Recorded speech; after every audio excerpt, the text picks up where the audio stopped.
6 तारीख के दिन सोमवार का अवसर है और उस दिन ग्रहों का परिवर्तन का एक विशेष योग बनकर तैयार है और ये आपके लिए शनि के साथ चंद्रमा का जो योग बन रहा है ये आपके लिए कहीं ना कहीं एक नया रास्ता देगा, नए शक्ति को संपन्न करने का योग बनाएगा। पॉजिटिव आपके लिए रहेगा, कुछ ना कुछ नई एनर्जी सूर्य के उदय होने से पहले ही आपके अंदर रास्ता प्रकृति ने बनाने के सुंदर योग बनाए हैं।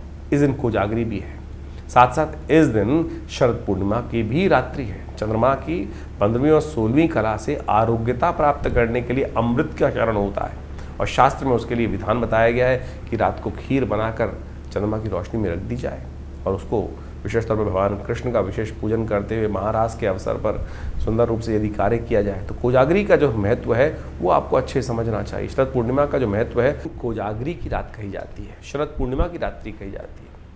इस दिन ग्रह नक्षत्रों के दृष्टिकोण से यदि भारत के दृष्टिकोण से देखा जाए तो कोजागरी जो है वो 6 तारीख को ही पड़नी है। पूर्णिमा उसके अगले दिन रहेगी, लेकिन क्योंकि रात्रि में चांद जो है निकल रहा है, चांद के जो 15वीं और 16वीं कला से जो अमृत का शरण होना है वो इसी रात्रि में होने वाला है।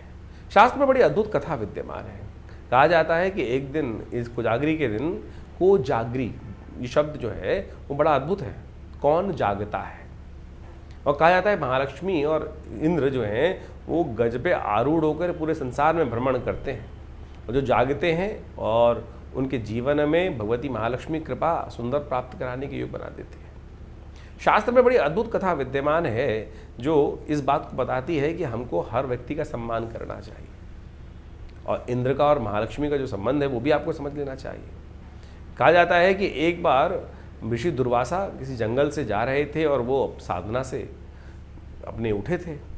कहीं रास्ते में इंद्र वहीं उधर से आ रहे थे, ऐरावत पे आरूढ़ थे।